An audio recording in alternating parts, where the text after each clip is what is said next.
మీరు దేవుని స్వరక్తమ,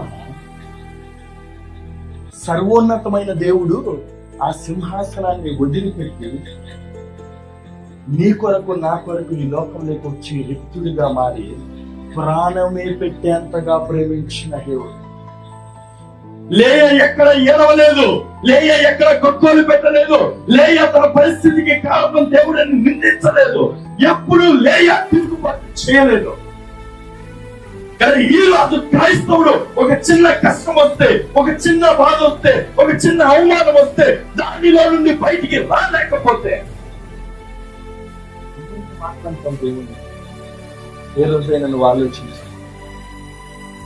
తండ్రి గుర్తించలేదు, సమాజం గుర్తించలేదు, భర్త గుర్తించలేదు, ఇంట్లో ఎవ్వరు అంగీకరించలేదు లేయని. అందరూ మర్చిపోయారు లేయ గురించి. Nobody cares about the Leah. But one person has seen. దేవుడు చూశాడు లేయను. నీ దేవుడు ఎంత గొప్పడో తెలుసా? నువ్వు శ్రమ గుండా, బాధ గుండా, కన్నీరు గుండా, వేదన గుండా, అవమానం గుండా నడిచే ప్రతి అడుగు, వేసే ప్రతి అడుగు నువ్వు చూడకపోవచ్చు, నీ చుట్టుముట్టలో పట్టించుకోకపోవచ్చు, కానీ నీ దేవుడు ఎప్పుడు గమనిస్తూనే ఉంటాడు. ఎందుకే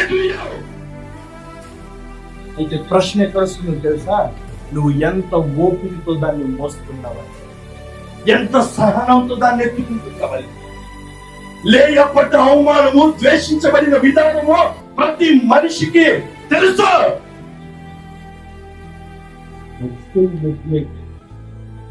అని దేవుడు ధృవీకరించలేదు, దేవుడు అంగీకరించాడు. ఎంత చక్కగా ఉంచుండ 30 వచ్చిన మళ్ళా చదవరా. లేయా ద్వేషించబడుట యెహోవా చూసి, చాలు తల్లి, చాలు తల్లి. ఎవరు చూశారంటే తల్లి?